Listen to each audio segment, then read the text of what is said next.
Before we get started on today's class, please join me in invoking the Buddha's name 3 times. Namo Shakyamuni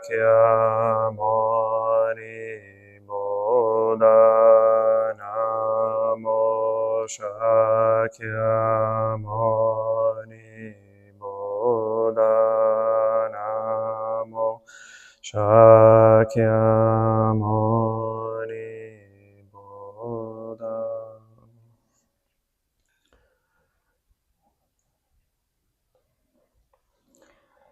Namo Shakyamuni Buddha. If you have the chant books, then we will be on page 170.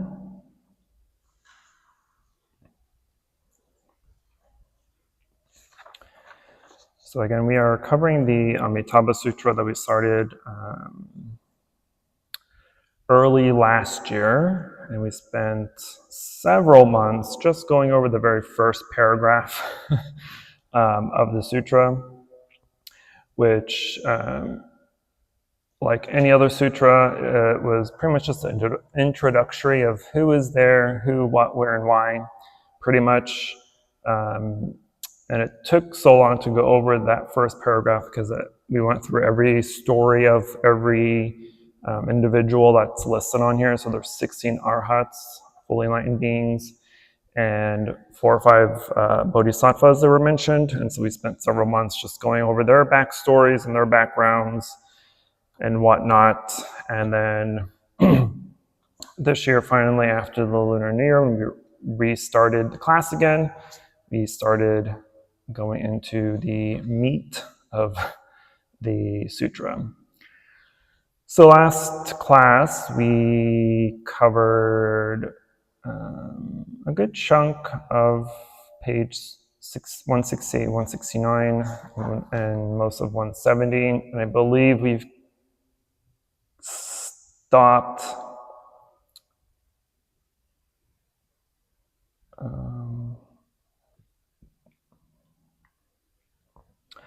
with the list of flowers and the colors of the lotuses.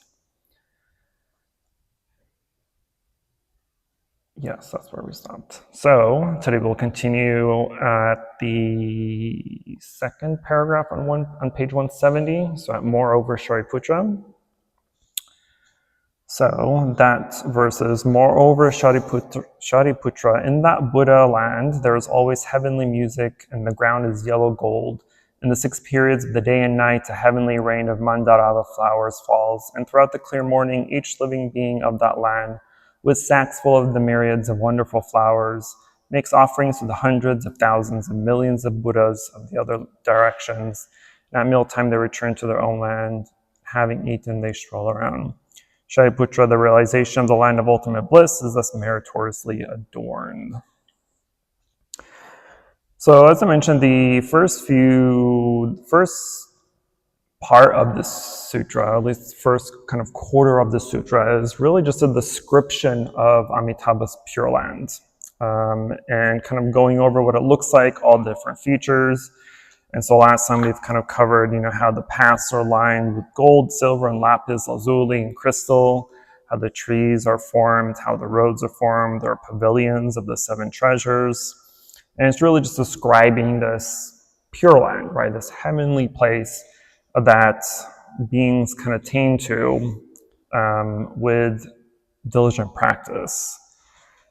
And so as we get further into the sutra, the Buddha describes the types of practices that we can have or use in order to be able to attain rebirth in Amitabha's Pure Land. So in this verse, Shakyamuni Buddha is telling Shariputra that in Amitabha's land, the gods play music all day and night, and throughout the 6 periods, which is the beginning of the day, the middle of the day, and the end of the day, the beginning of the night, the middle of the night, and the end of the night. And that living beings can travel to billions of different Buddha lands in a kind of short amount of time. And because they've obtained what we call the 8 great freedoms of self, they are free and independent. and are able to kind of traverse through the different worlds. And just to kind of go over the 8 freedoms, and they are freedoms from being born in the hells as a hungry ghost, as an animal, as an asura, as a deva, being free from birth with incomplete faculties, with wrong views, and in a world where there is no Buddha, or has not been a Buddha. So essentially, being born in any of the other realms of existence, right? In Buddhism, there are 6 realms of existence. There's the 3 lower realms of hell, hungry ghosts, and animals, and the 3 higher realms of human, devas, and asuras. Basically, kind of the humans, gods, and demigods. And so it's said that even being born in the higher realms, like the 2 realms above human, which is the devas and the asuras, or demigods and gods, even those realms, though they are fortunate realms and heavenly realms, the beings in these realms aren't necessarily equipped with the capacity to attain enlightenment. Because the asuras, the demigods, these are beings, though they are considered heavenly beings, they are beings that are also described as barbarians. So they have power, they have long life, they have longevity and all this other stuff, but they also maintain a lot of unwholesome qualities like greed and anger and and a lot of unwholesome desires, right? They do a lot of things to obtain more and more and more, right? That's their ultimate goal in life, is obtain more, to get more, and to do that in whatever means necessary, right? Whether it's scamming people or blackmailing them or throwing them under the bus, right? They're doing all these things in order to get ahead. And the devas, the god realm, they're kind of the opposite. So they have all the good qualities, but because they have so many good qualities that they forget the practice and the capacity to practice in order to become enlightened, right? Because they have everything they want, right? They have no desires, they have no wishes or concerns or any type of suffering or anything like that. And because they're just living in bliss, like, I got everything I need. Like, I don't need to be enlightened. Like, why?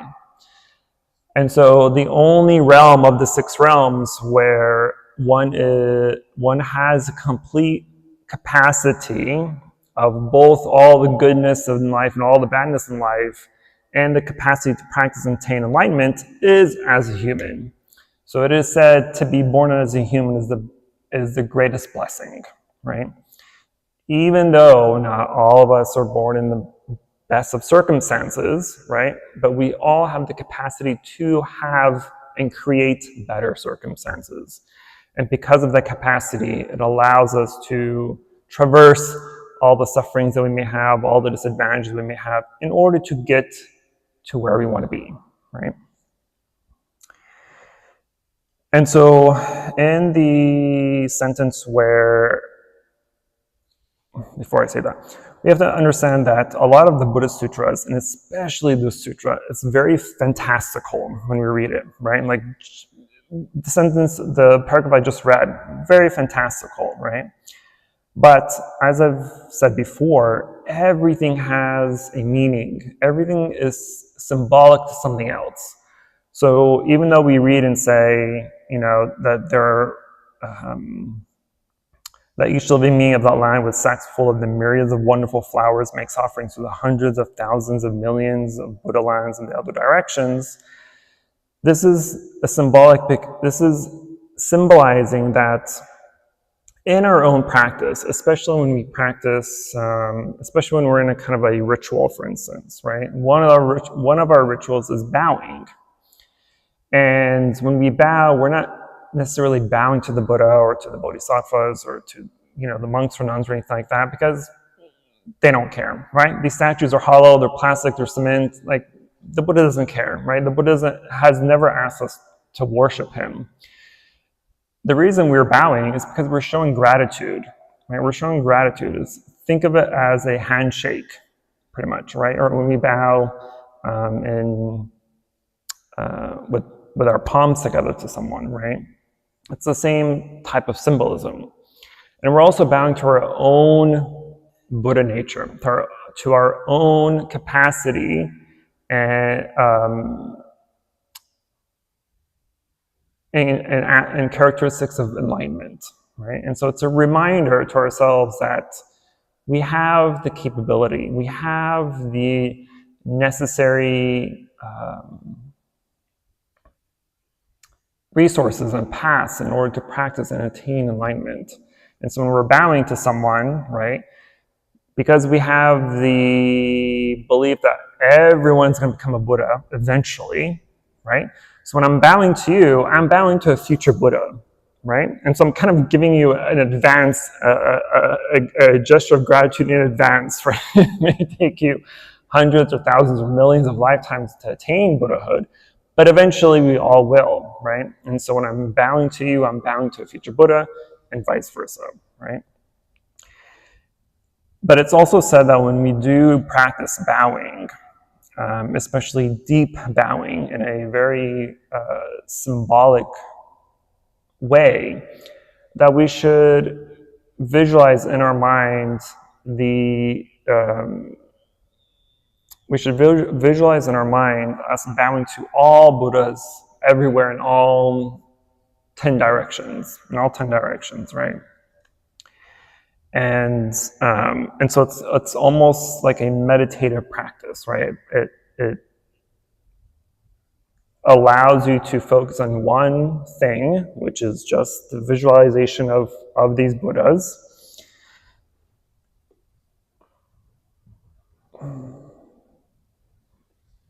Another point, and I just lost it. But it practices deep. It's still a meditative practice, right? Even though it's a bowing, it's a ritualistic, symbolic gesture, but it's also meditative because in our mind we're visualizing us bowing to all Buddhas in all 3 times in 10 directions.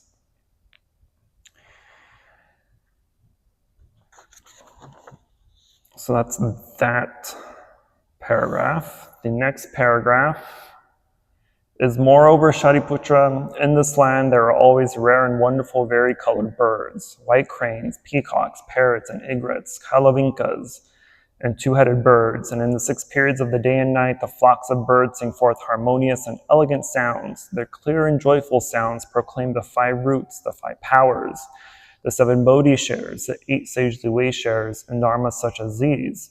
And when living beings of this land hear these sounds, they are all together mindful of the Buddha, mindful of the Dharma, and mindful of the Sangha. Now, of course, we already have white cranes, peacocks, and parrots in our own world, right? So these are nothing made up or fantastical. Egrets are, of course, a kind of beautiful bird. Kalavinka is a Sanskrit word which means good sounding. And it's these kalavinkas that, depending on the commentary, it said that kalavinkas are able to speak. And so this is why it said that living beings are able to hear these sounds. Because these kalavinkas are kind of like the messengers. They go around in the different lands, speaking the Dharma, right, or preaching the Dharma. And every time that beings hear these sounds, they bring to mind mindfulness of the Buddha, the Dharma, and the Sangha, which are the 3 jewels, right, or the 3 refuge that we have in Buddhism. And living beings born in this way of karmic retribution, where am I going? I'm skipping sentences here. All right, well, before I get to that. So this is our first set of lists that come to us. And so the first set of lists are the 5 powers, 5 roots and the 5 powers. And the 5 roots and 5 powers are the same list, but they're different stages of each other. And so the 5 roots is the root of faith, of vigor, of mindfulness, of samadhi, or concentration, and wisdom. And the 5 powers is the power of faith, the power of vigor, the power of mindfulness, the power of concentration, and the power of wisdom. So in Buddhism, we hear a lot of the field of merit, right? And this field of merit is mind-based, because if you think of a field, right, a grass field or a field of whatever, we're planting seeds in this field, right? And so our mind is the same way. We're planting these karmic seeds, whether they're negative karmic seeds or wholesome, unwholesome, positive, negative, or neutral, whatever it may be. But we're planting these seeds, right? And so these seeds, as we know, if we take care of anything and cultivate it, they grow and they have roots and they have, the trunks and the stems and all this. And so the 5 roots are essentially just the initiation of your practice, right? It's the initiation of being able to have that faith, to have the vigor, the energy, the diligence to practice, right? And to continue practicing mindfulness and concentration. And all this helps develop wisdom. And as we continue our practice of studying and practicing and applying these teachings and practices into our everyday life, they become stronger and stronger and stronger. Well, they ultimately become what we call powers, right? You have the power, right? You have a strong sense, in other words, of faith, of this vigor, of this concentration and mindfulness, and eventually attaining wisdom. Then we get to the 7 bodhishares, also known as the 7 limbs or the 7 factors of enlightenment. This is the investigation of dharma, of energy, of joy, of tranquility, equanimity, mindfulness, and concentration. There are a lot of things that are repeated in these lists, but again, they are different stages of those things, right? There are different levels. So typically, like I said, for the 5 roots, it's specific in the sense that it's the initiation or the very first steps of development of your practice. And as you practice, it becomes stronger and more concentrated, they become powers, they become more stronger. And then once you've kind of surpassed that, then they start being factors of enlightenment, meaning these are the essentials that will help you attain that enlightened mind. Then we have the 8 sagely way shares, also known as the Eightfold Noble Path, which is what we are covering in our Sunday services now. And in that Eightfold Path is right view, right thoughts, right speech, right action, right livelihood, right effort, right concentration, and right mindfulness. And I believe, not tomorrow, so this Sunday, I'll be covering the first 3, right view, right thought, and right speech. And then dharmas such as these, which refer to the 4 applications of mindfulness, which is the 4 foundations of mindfulness that we've covered in meditation class in the past. And of course, the 5 roots, the 5 powers, 7 bodhishares, 8 sagely way shares. And then also includes the 4 right efforts and the 4 bases of power. And all together, they create the 37 factors of enlightenment. The 37 factors of enlightenment are just that. These are all the characteristics, these are all the practices, these are all the ideals in order for us to perfect and practice in order to attain enlightenment. With the perfection of these 37 factors, you're pretty much guaranteed to become enlightened, right? There's no going back at that point. But the 4 right efforts,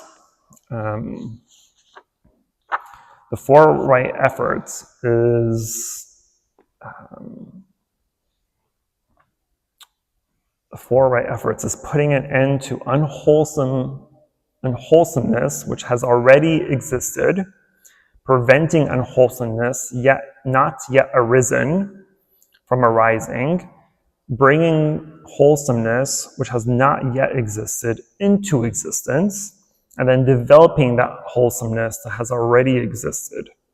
Essentially, it has to do with those seeds, right? This all has to do with karma, meaning to not plant unwholesome seeds. And if unwholesome seeds have already been planted, don't water it.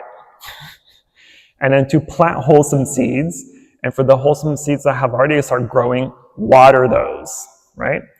Essentially, don't do bad, do good, and tame your mind. That's pretty much the motto of Buddhism. And that's the 4 right efforts. Then we have the 4 bases of what we also kind of call supernatural power, which is intention, effort, mind, and investigation.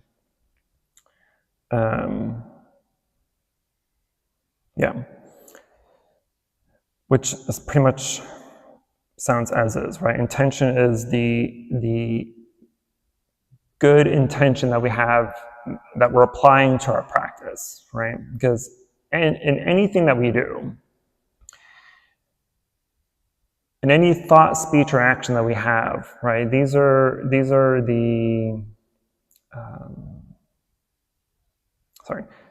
in every thought, speech, and action you have, what's going to make them either good or bad, wholesome or unwholesome, right? Or create good or evil karma, is the intention behind those thoughts, speech, and actions, right? Because if we follow the 5 precepts, for instance, the very first precept is to abstain from killing, basically to protect life. But unfortunately, we kill every day, whether intentionally or unintentionally, whether knowingly or unknowingly. Because just walking down this path, you've probably stepped on at least a dozen bugs or ants or something, right? When you're driving down the road, how many times there are flies or bugs or butterflies or anything that you're hitting, right? Sometimes you accidentally, a deer runs into your path, or even a person sometimes may accidentally run into your path, right? And so there's a lot of unintentional killing there. But our intention isn't malicious, right? There's no ill will behind those accidents, because you're not going out there specifically looking for something to run over, right? And so even though we've killed or have taken life, it's unintentional. We still have a negative karmic hit from it, but it's not as severe. It's not as severe or as heavy if it were intentional, right? So intention is very important. Even the intention of thoughts, right? Even though we all people watch, right? Sometimes, right? And our people watching mentality isn't always a good thing, right? We're judging people. Whether you know it or not, you're judging, right? You're judging what they're wearing, you're judging what they're doing, how they're acting, what they're saying, what they're eating, what they're drinking. We're doing all this, right?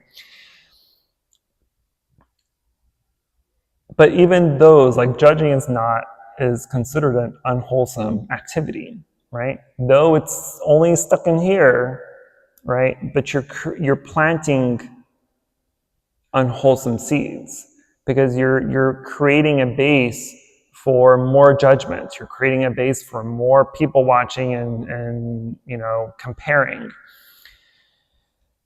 And eventually, though it's just in your mind as a thought, if you do it enough, and then when you're with people, with friends or coworkers or whatever, then you're going to start spewing out those thoughts. Oh, look at that person. Look at what they're wearing. Look at what they're saying. Or do you hear what they're saying? Do you see what they're doing? Blah, blah, blah. Right? So it advances. And so that's why it's always important. This is why we emphasize mindfulness a lot. Because if you're unmindful of your own mind and your own thoughts, then you have no control, right? We all think that we're the masters of our mind, but you're the master of nothing. We're all the masters of nothing. Because if you were the master of your mind, then you would be able to, at will, stop all those unwholesome negative thoughts. You would be able to, at will, stop thinking.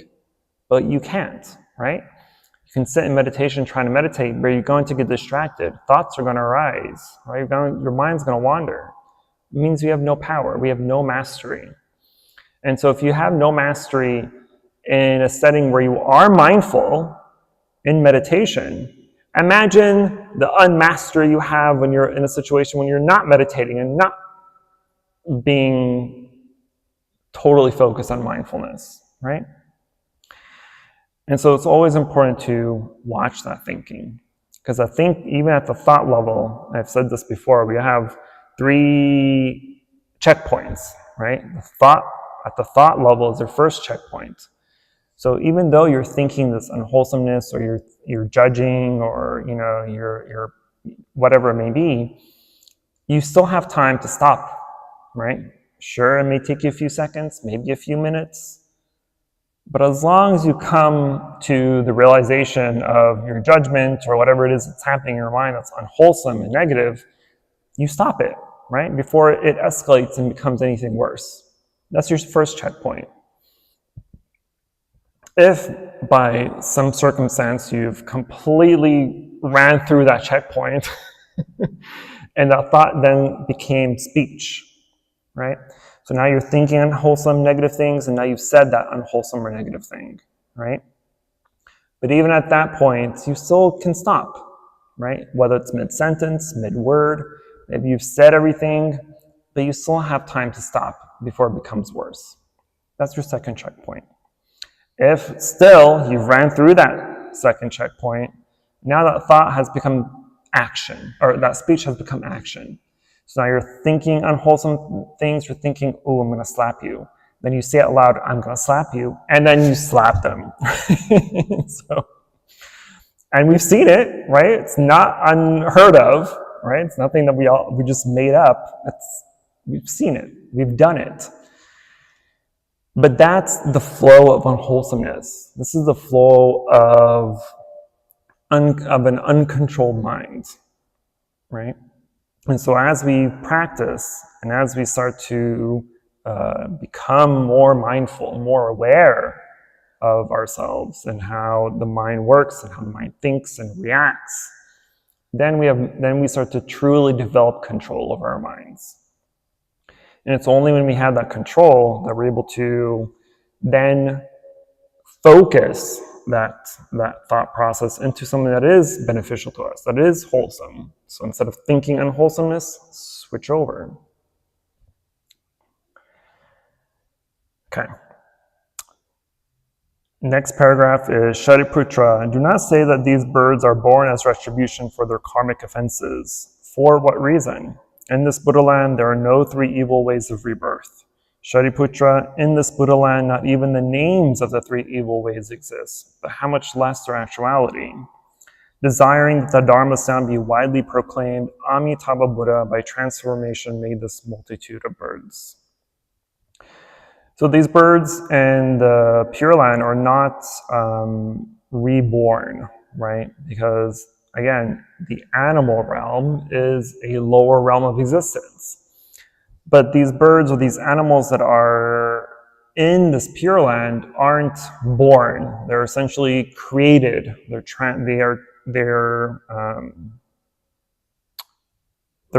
created, right?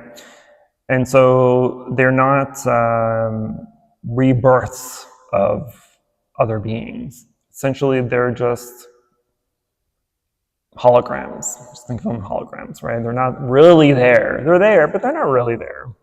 But they're there for a purpose. And so because Amitabha Buddha wished to spread that Dharma sound, right? Again, he created the kalavinkas, which are kind of like the talking birds. And they come, and they were created out of Amitabha's vow to help any being wanting to hear the Dharma or wanting to become enlightened. These kalavinkas are there to kind of act as messengers.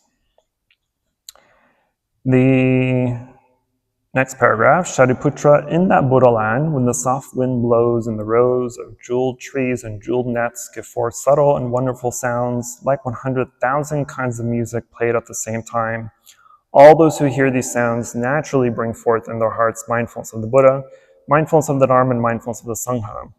Shariputra, the realization of this land of ultimate bliss is meritoriously adorned. So earlier when we kind of went over some of the other details or features of Amitabha's land, we've mentioned the 7 layers of netting and 7 rows of trees and pavilions and all those other things. So here is just a repeat of saying that there's a gentle breeze that blows through these trees that have small hanging bells on them, or on the nets of these trees. And their sound helps us recollect the Buddha, the Dharma, and the Sangha, which is, again, the 3 jewels, the 3 refuge. And it sounds like 100,000 kinds of subtle music playing harmoniously all at once. And all those who hear these sounds have no defiled thoughts, but instead just naturally recite the 3 jewels of Buddha, Dharma, and Sangha. In the Theravada tradition, we would hear the chanting, Buddham saranam gacchami, Dhammam saranam gacchami, and Sangham saranam gacchami, which just literally just means I take refuge in the Buddha, I take refuge in the Dharma, and I take refuge in the Sangha. Next, Shariputra, what do you think? Why is this Buddha called Amitabha? Shariputra, the brilliance of that Buddha's light is measureless, illumining the lands of the 10 directions, everywhere without obstruction. For this reason, he is called Amitabha. So here the Buddha is just asking Shariputra, why is Amitabha called Amitabha? Amitabha means limitless light. And this Buddha's light is immeasurable because it's able to be seen in the 3 times in the 10 directions everywhere. It's not obstructed. The Amitabha is also called Amitayas. So Amitabha means limitless light. Amitayas means limitless life. And there is in the next paragraph here, moreover, Shariputra, the life of that Buddha and that of his people extends for measureless, limitless, asamkhya kalpas. For this reason, he is called Amitayas. But in the book, I believe I kept it as Amitabha. And Shariputra, since Amitabha realized Buddhahood, 10 kalpas have passed. So here we have a Sanskrit word, asamkhya. Asamkhya means just a limitless number, an immeasurable number. And Amitayas, means limitless life. And it said that's been 10 kalpas, or eons, since he became a Buddha. And that he will continue to teach and be alive in the future for an immeasurable asamkhya kalpas. I think last time I went over my definition of kalpa, which this is just my own opinion. This may not be true or completely true, because asamkhya, or kalpa, which means eon, has no real definitive definition, right? We see a translation of it as a long period of time, or an eon. But in my own research and studies throughout the last few decades, I've come to the conclusion that a kalpa / eon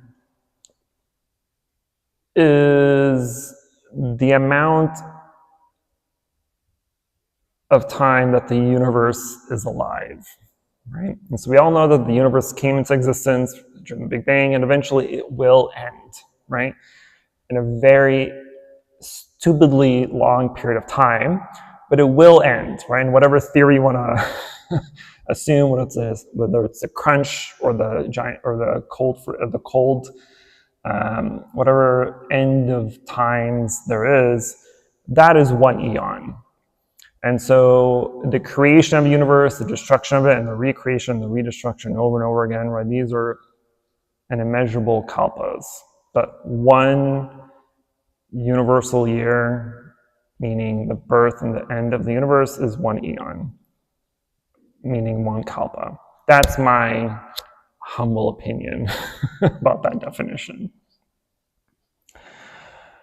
Next, we have moreover Shariputra, the Buddha has measureless, limitless sound-hearer disciples, all arhats. Their number is incalculable, thus also is the assembly of bodhisattvas. Shariputra, the realization of the land of ultimate bliss is thus meritoriously adorned. And so in Amitabha Buddha's land, there are many Shravakas. Shravakas mean sound hearers, which are pretty much just disciples, right? So those that hear the Dharma, like all of us, we are considered sound hearers, Shravakas. And those that have attained full enlightenment are called Arhats. And they have no outflows, right? They have concluded the cycle of birth and rebirth, so they're an Arhat. And so in Amitabha Buddha land, all his Shravakas are all Arhats, or at least will all become Arhats. All will attain enlightenment. And there's also an assembly of Bodhisattvas. These are also enlightened beings, and they too are quite, there's a lot of them there too. Next we have, moreover, Shariputra, those living beings born in the land of ultimate bliss are all, I have the original word here, avivratika. Among them are many who in this very life will dwell in Buddhahood. Their number is extremely many, it is incalculable, and only in measureless, limitless, asamkhya kalpas could it be spoken.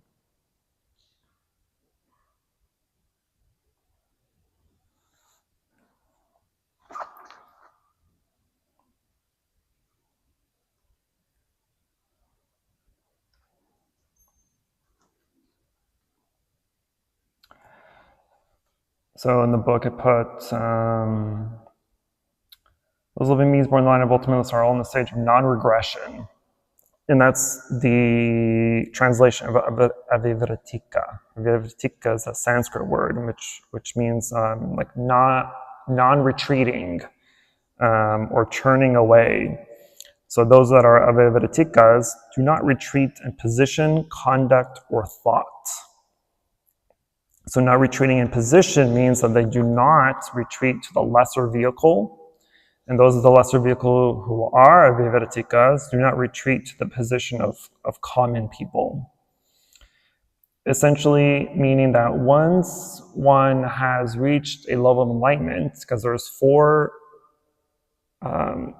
there's many levels of enlightenment, but there's the first four of stream enter, of non-returner, once returner, and arhat, right? So it is said that those that attain the very first level of enlightenment of stream enter, of srotapatthana,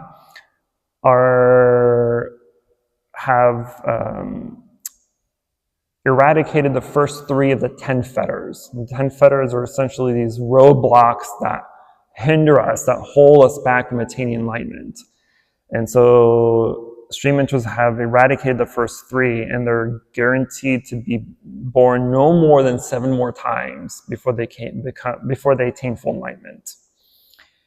And the second of non-returner, once one attains non-returner, of once returner, meaning that they'll just be reborn one more time. And then we have non-returner, which means they're no longer being reborn. And then arhat, which is a fully enlightened being, right? So those are the first 4 levels of enlightenment. But in any of those stages, and whichever one you're attained, you're in a stage of avivratika, meaning you'll not regress, meaning once you've attained something, you can't go back, right? You can only move forward.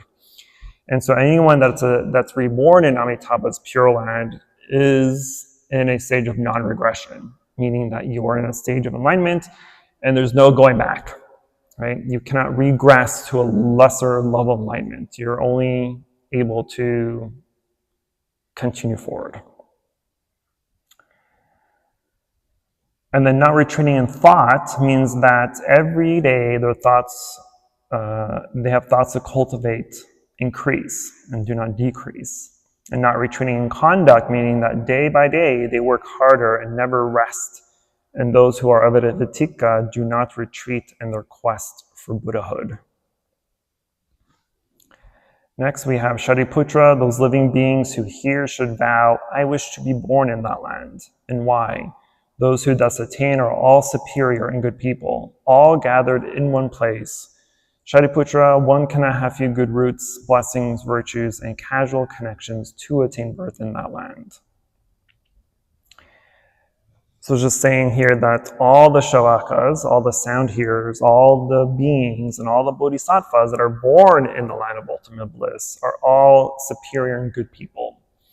Meaning that you are surrounded and in a community of people who are there for all the same reason, all the same goal, right? They are all there to cultivate enlightenment.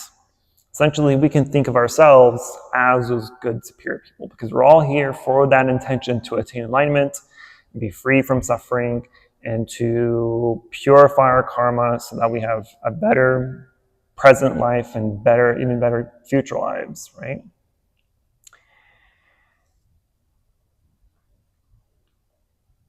And that even if we express the desire to be born in the land of ultimate bliss, right, we still have to have good roots, blessings, virtues, and conduct, right? And you won't be able to be born, we will not be able to be born there unless we have good virtue and conduct. Because we have to have cultivated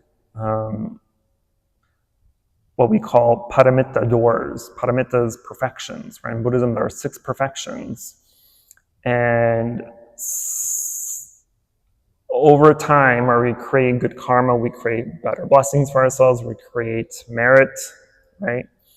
And it's only when we have a mind that is intent for Buddhahood, for enlightenment, that we're able to kind of be reborn in Amitabha's Pure Land, right? So it's kind of an exclusive club, almost, right? Not everybody can get it. You have to have the secret password, essentially. And this password is less of a word and more of our conduct, right? And so the way we live our lives, the way we treat ourselves and treat others, all these are the little details that will either help us develop, increase our good fortune and blessings and virtues, or decrease them and make them worse, right? Like I said earlier, it's all about the seeds that we sow in the mind, right? And so if you plant wholesome seeds and water wholesome seeds, then you'll have a wholesome life. But if you plant unwholesome seeds and water those unwholesome seeds, then you're going to have an unwholesome life, right? You're going to reap what you sow, essentially, right? And so if you want, and especially in Buddhism, right, it's not a happiness pill. It's not something that you can just read and study and be like, all right, I'm a better person already, right? No, it doesn't work like that. Unfortunately, for us, Buddhism requires work, right? We can't just pray or chant or, ask for happiness or for less suffering. We have to actually do the work in order to attain that happiness and that less suffering, lessening of suffering. There's actual work that is needed, right? And that's why we have the 5 roots and the 5 powers, right? And all the other lists is, again, like I said earlier, a lot of them are repeated. And they're repeated, because there's levels of advancement, but it's also a way to ingrain in us what is actually needed in our practice.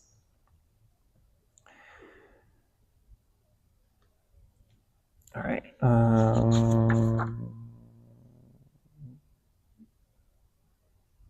Okay, one more section. Next is Shariputra. If there is a good man or a good woman who hears spoken Amitabha and holds the name, whether for 1 day, 2 days, 3, 4, 5, 6 days, as long as 7 days with one heart unconfused, when this person approaches the end of life, before him will appear Amitabha and all the assembly of holy ones. When the end comes, his heart is without inversion. In Amitabha's land of ultimate bliss, he will attain rebirth. Shariputra, Because I see this benefit, I speak these words. If living beings hear this spoken, they should make the vow, I will be born in that land. So here it's saying that if a good man or a good woman, that is one who holds and practices the 5 precepts and cultivates the 10 good deeds, and hears and recites the name of Amitabha Buddha for up to 7 days, their heart will be unconfused. And as we know, the 5 precepts, again, are to abstain from killing, abstain from lying, abstain from sexual misconduct, abstain from stealing, and abstain from taking intoxicants. Those are the 5 precepts. And the 10 good deeds is kind of a repeat of some of those. So it's no killing, no stealing, no lying, no sexual misconduct, no slander, no harsh speech, no idle speech, no greed, no hatred, and no ignorance. And if we practice these 5 precepts and 10 good deeds, then once our time comes, then Amitabha Buddha with his 2 attendants, which we have here, so Amitabha Buddha is the Buddha in the center, and we have his 2 attendants, Avalokiteshvara Bodhisattva and Mahasamaprapta Bodhisattva, along with a vast assembly of bodhisattvas. They will come and they will appear before you kind of as you're dying, I guess, and help you recollect your practice, because it is said it's in Buddhism, the moments of the last few moments of your life before death are very important in Buddhism, because it is dependent on the state of mind, the moments before death, that will help guide you to your next life, right?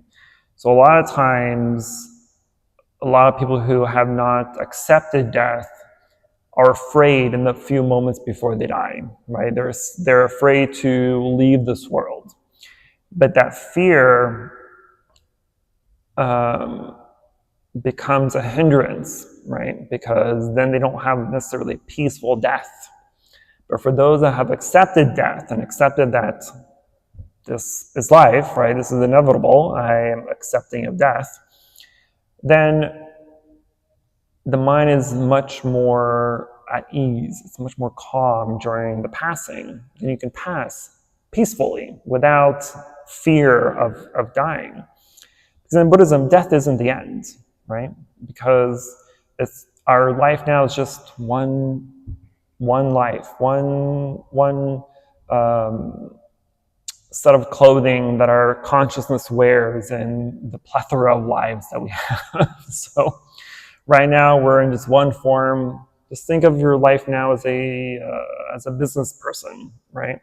You check into a hotel, you do your job, you do your work, you check out, right? You check in, meaning you're born, when you check out, you die, you back home, you hang out for a little bit, and then you go on to the next hotel, right? And so just think of this as you're checked into the Earth Hotel, right? And so that's, at least for Buddhists, death isn't the scariest thing. There are far scarier things in the world than death, at least to me, I think. But the acceptance of death is a huge accomplishment for a person, right? Because if you don't fear death, then when death arrives, then it's accepted, right? There's no holding back. There's no trying to hang on. There's no pushback, essentially. And then the Buddha tells Shariputra that because he sees the advantages that he's explaining, and if other beings in the Saha world, so our world now, I just mentioned that we're in the world hotel, Earth Hotel, but this world that we live in is called Saha. So if other beings in our world, the Saha world, hear these teachings, and they make the vow to be born in that land, then at the time of death, again, because there's no fear of, oh my God, what's going to happen next, death comes much more peacefully for them. Okay, I'm going to stop there. The next, 6 paragraphs are listing names of Buddhas in different directions So I'll save that for next class. We'll kind of do what we did in the very beginning of this class when we were going over the names and the backgrounds of all the arhats that were present in the assembly when the Buddha gave this teaching. I'll kind of do the same with these Buddhas and kind of give a little bit of background on them. So that is that. So we're halfway through, more than halfway through the sutra.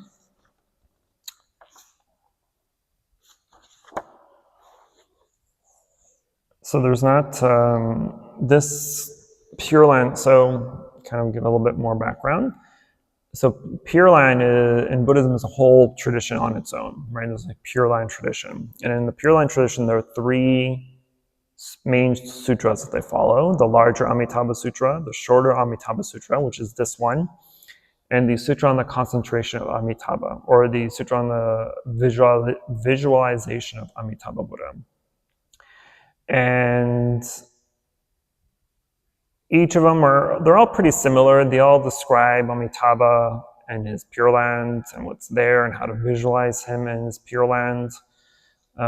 So the concentration or the visualization sutra is more or less a meditation sutra, because they are exercises to visualize during meditation. So it's a very helpful sutra to practice visualization meditation. But the shorter sutra, which is the shorter of the 3, doesn't necessarily give too much direction, right? The entire sutra is really kind of an intro to the Pure Land concept. So it's just kind of introducing who Amitabha is, what his Pure Land looks like, what to expect in this Pure Land, and how to get to it, essentially. And as I've said before, right, when it comes to the Pure Land concept, there are you can think of it in 2 different ways, right? And unfortunately, they're two extremes, right? And so on one side of this, the Pure Land is an actual place that we go to, that we ascend to after death. Or more realistically, it is a state of mind that we attain to, right? Just like enlightenment isn't this place, right? Nirvana isn't a location. Nirvana is a state of mind. And so nirvana is the concept of freedom. It is the freedom from thought, the freedom from the 3 poisons of ignorance, greed, and anger. So it is the way that we see the world and react to the world. That's how we are liberated. And so a liberated person, an enlightened person, doesn't see the world in duality, right? We don't see the world as beautiful or ugly, as black and white, as right or wrong. Things just are, right? So you can walk into a war zone and be completely at bliss, right? Your surroundings doesn't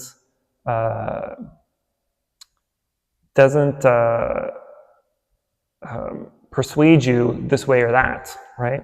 It is being able to see the beauty beyond the chaos, right? That is a liberated mind that is free. And so when we speak of when I spoke of the 6 realms of existence, these aren't also physical places or things that we attain to. These 6 realms of existence are all states of mind that we go through every single day, right?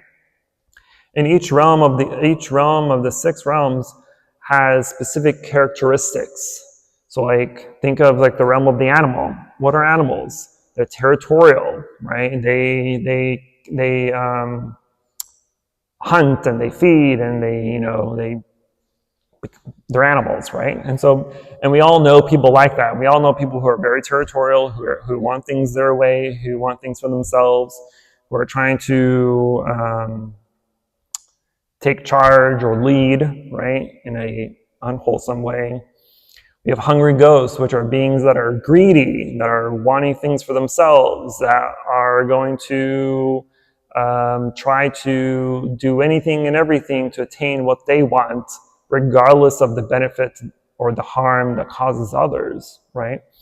The hell realm is just hell, right? And the devas and the asuras, right? These are beings that are asuras, the demigods, which is the barbarians that are sometimes called. These are beings that are very fortunate in life, but they're also evil at the same time. And we all know people like that, right? And then the devas, or the gods, are people that are very fortunate and who practice or share that fortune, right? And so these are just these are states of mind that we all go through on a daily basis, because not every day we're happy, not every day we're in hell, not every day we are satisfied, not every day are we depressed or whatever, right? We have stages and moments that come and go. So these are representative of those realms of existence. And Amitabha's Pure Line is exactly that. It is being able to see the beauty behind the chaos, right? So when we were describing the beauty of the different flowers and these jeweled trees and golden roads and all these other beautiful things that the sutra describes, this is us being able to see that in our own place, in our own world, right? And so it's helping us teach us not to see things in a dualistic view, right? And to help us escape that dualism, because things are subjectively right and wrong, beautiful and ugly, this or that, right? These are all subjective views that are created according to our past experiences, according to our perceptions and our biases and our discriminations and our likes and dislikes, etc., etc. But they aren't entirely valid or true, right? They are true to us subjectively, but objectively and in reality, it may not be true, right? Think of, well, let me give the example I typically give when we're meditating. So if we're meditating here, and you're trying to calm the mind and focus on your breath or your object of meditation, the door opens, right?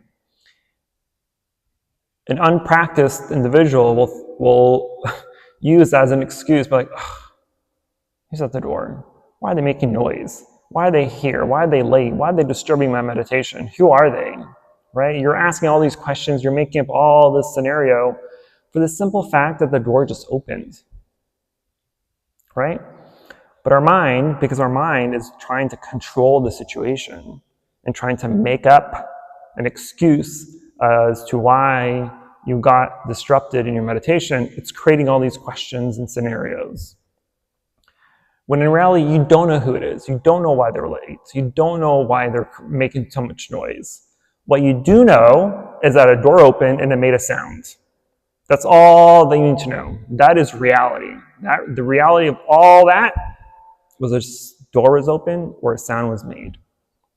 Not who it was, not why they're here, not why they're late, not why they're making noise. All this is BS that the mind is just trying to convince you of. But we don't know, right? And it's that not knowing that causes us to suffer, right? This not knowing is what we call ignorance. And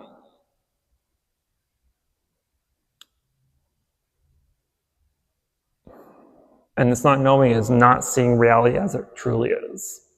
So if we're able to live our lives and seeing reality as it truly is, then we have no room to make things up, right?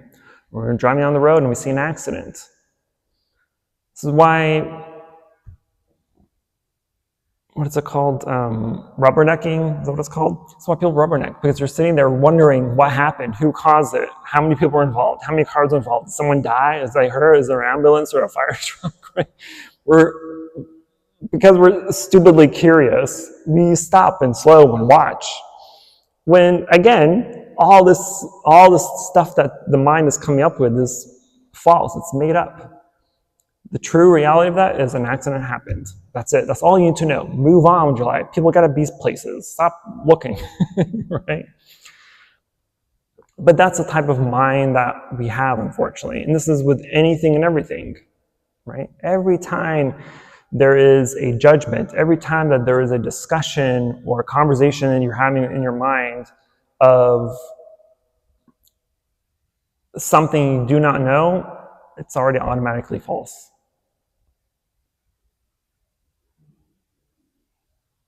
You're just creating bad juju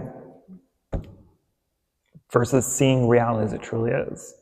Of course, unfortunately, it's much easier said than done, right? Because again, the mind is kind of dumb, right? It's kind of dumb, right? It's very smart. It's the most intelligent creation in the universe, but it's also very dumb because it's obsessed with filling in the blanks, which is why we create stories and we create scenarios and we make things up, is because the mind wants to know, right? Which is perfectly fine, right? Investigation, the contemplation, the asking is a very beautiful thing that is allowed to us. But we also have to be able to control that and make sure that whatever it's thinking about, whatever it's investigating, whatever it's contemplating is accurate and factual. Nothing that's just we're making up just because the mind is curious and wants to fill in the blanks. Okay, I'm gonna stop talking now. Questions, concerns, emotional outbursts of everything from anything that we've covered today. Yes, ma'am. So arhats are not the same as bodhisattvas? Correct. So arhats are fully enlightened beings that well, let me backtrack. Bodhisattvas are beings who are fully enlightened or aspire to be fully enlightened in order to help other beings become enlightened. And so they have a vow to be reborn again and again and again on earth or in whatever world they want to be in order to help others attain enlightenment. And only when all beings have attained enlightenment, where they can say, all right, my job is done, I will finally become a Buddha. And so they have the aspiration of helping others become enlightened. Whereas an arhat, also sometimes called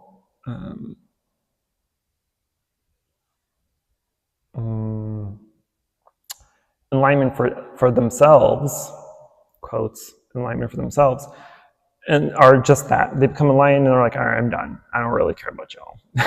You're on your own, kind of a thing. But they also come from two different kind of main traditions. So in the Theravada tradition, right, the kind of the Orthodox Buddhist tradition, their main goal is to attain arhatship, to become arhats, right? That's their ceiling of enlightenment, of their attainment. Because they only believe in the historical Buddha, of Shakyamuni Buddha, and that only the Buddha can become a Buddha, right? Or only the Buddha, there can only be one Buddha in a kalpa, in an eon. Whereas in Mahayana Buddhism, in our tradition, we also believe in the concept of bodhisattvahood, and Buddhahood, where anyone can become a bodhisattva, anyone can become a Buddha. But a bodhisattva, again, is one who attains enlightenment for themselves and for others, versus an arhat only attains enlightenment for themselves. And so that's why Mahayana is called, Mahayana literally means great vehicle. Maha means great, yana means vehicle. So it's a greater aspiration than those that are in the Theravada tradition. Good question. Any other questions?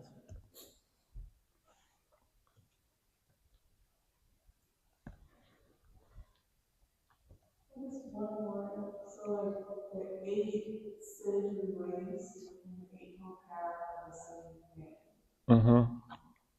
Yes, the 8 sagely ways and the Eightfold Path are the same. There's different called differently. Because the Eightfold Path, in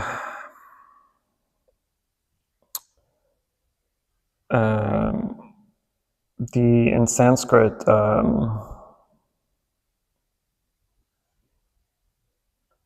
I can't think of the full name, but in Eightfold Path, the Noble Eightfold Path. So noble is translated from Arya. Arya means noble or sage. And so it's the path that those that are noble or sagely, in the sagely way, they practice the Eightfold Path. So it's called the sagely ways or the Eightfold Path. But yes, same thing. It's going to be, again, it's also very much a translation preference, right? So whoever's translating this are going to use what they believe is best. But sagely ways is the 8 sagely ways is actually more correct of a translation than the Eightfold Path. But we use the Eightfold Path because it's the most common translation. The 8 sagely ways is actually the more direct translation. If I could remember what the Sanskrit name was, I'd tell you, but again, it's Arya something, Vitaka, something. But yeah, good question. Anything else?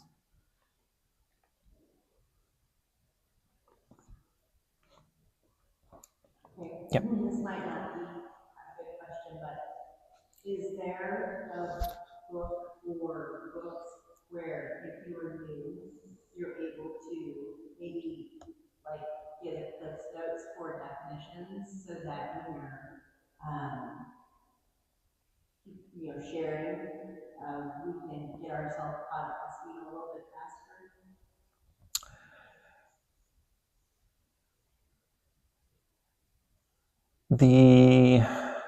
One of my favorite books. Is it rude if I get my phone out so that I can type the name? No, go for it. A good book that I would recommend is called The Heart of the Buddha's Teaching. It's by Thích. It's an excellent book because it is very much an introductory book.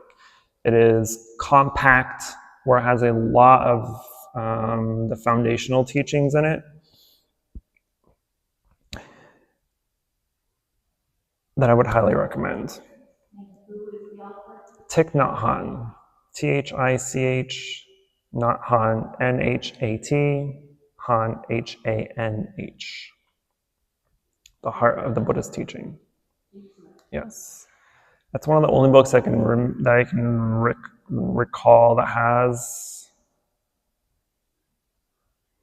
all the foundational teachings kind of in one, and it's very simplified for sure, but it's an excellent introductory book for sure. Yes. And, well, no, it doesn't. Never mind. There's a website called tricycle.org.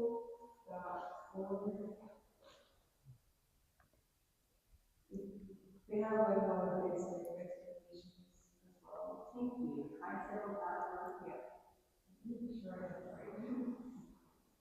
And also buddhanet.net is an excellent website. Thank y'all. Yes. Yeah, it's very interesting, everything that you shared, and you hit home and you're like, your brain fills in the blanks to try to make sense of things. And it absolutely makes sense because you're absolutely correct. It's like, if it's absence of act, then it's fiction. Mm-hmm. So that's so Good. I'm glad. Yeah, there's a lot in Buddhism, which makes it a bit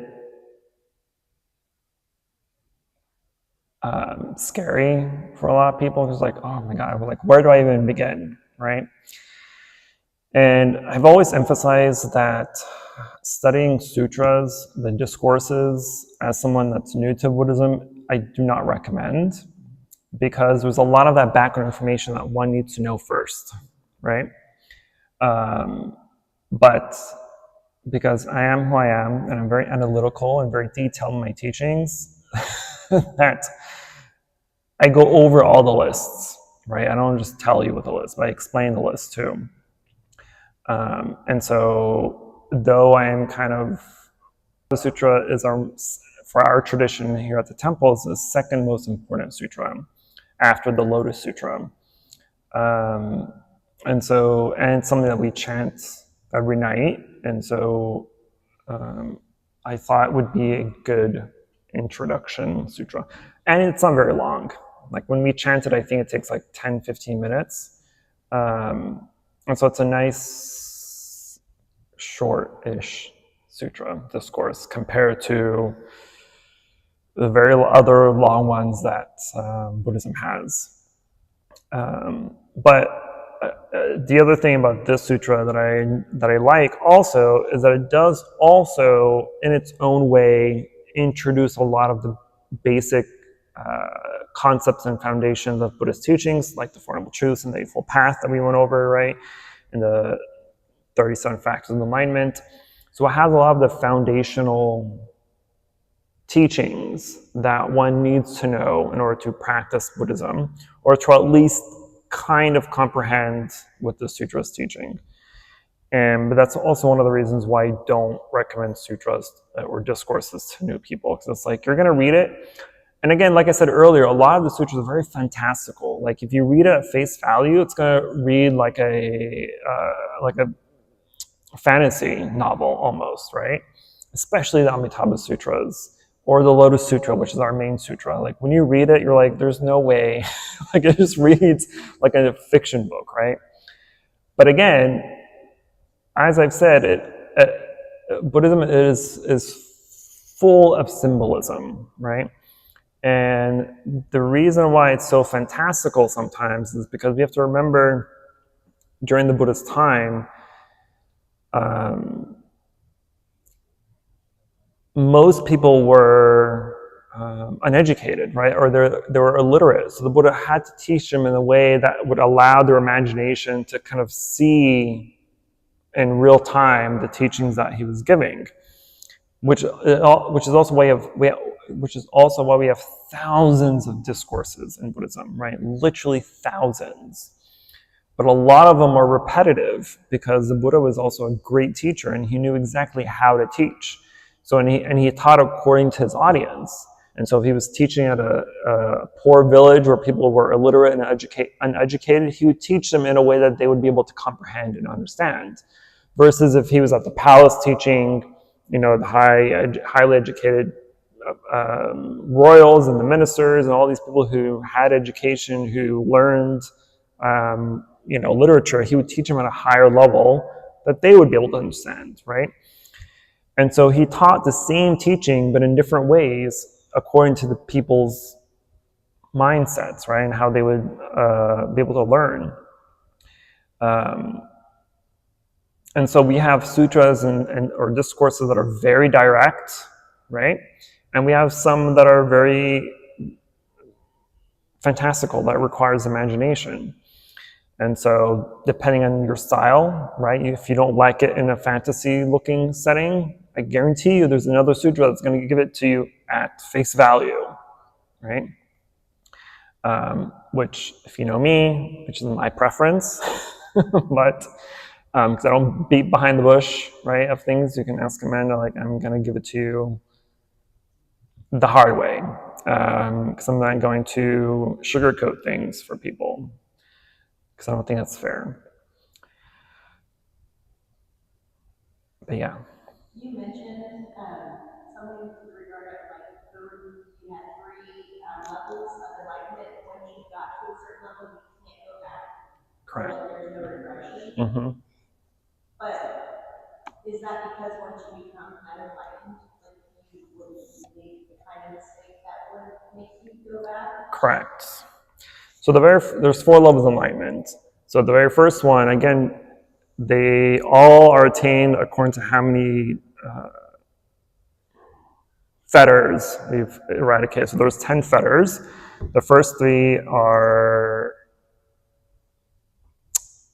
the eradication of self, so the non-self teaching, of ill will, and skeptical doubt. So as soon as you've eradicated these 3 fetters, right, you've achieved the very first level of enlightenment. And it's kind of, just think of it as like a mastery of something, right? Whether it's, you're a master of a vocation, for instance, right? You're a master seamstress or something, right? Like, you know your job, right? And there's no way you can unknow it, right? It's kind of like, once you learn to ride a bike, you're always going to know how to ride a bike, even if you haven't rode one in a bazillion years, like I have. Like, I can't even remember the last time I rode a bike, but I can guarantee you, if I got on a bike, I would know how to ride it, right? So our enlightenment's the same thing. Once you've come to that realization, there's no going back, right? And this is why a lot of our lists, the very first of the list, like the 5 powers, the 5 roots, the very first one, or the 5 spiritual faculties is on my board. No. The very first one is faith, right? Or siddha. This is faith in ourselves. Faith in what we're doing is correct, right? Because I'm going to assume that because you're here, that you've had some sort of spiritual awakening that you're like, holy crap, this makes sense. I want more of it, right? That's an aha moment. That is a moment of enlightenment, right? It's very small, very subtle, but it caused you to read more. It caused you to study more. It caused you to be here tonight, right? And so as soon as you have that aha moment or that taste of enlightenment, even though it's just a little bitty drop of it, you're like, I want more. There's no way of going back, right? I can say that for myself, right? So I didn't just become a monk because I just nonchalantly just like, you know what, yeah, I'll become a monk, why not? Absolutely not. I can tell you, there's a million other things I could have done in my life than shave my head and live off of nothing, right? But again, once you've come to a realization of something, there's just that habitual desire to want more, right? So I took the extreme path, I'll give you that, but I can also say there's no way I can go back. There's no way I can live in the world again. Absolutely not. Yeah, no thank you. Hard pass. I'm trying to make this life my very last one because I'm tired. I don't want to come back again. I'm tired. Yes, I say that all the time. I'm like, I'm tired.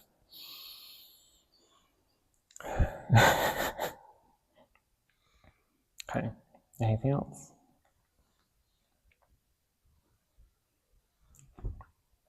Awesome. All right. Well, that will conclude our class for tonight.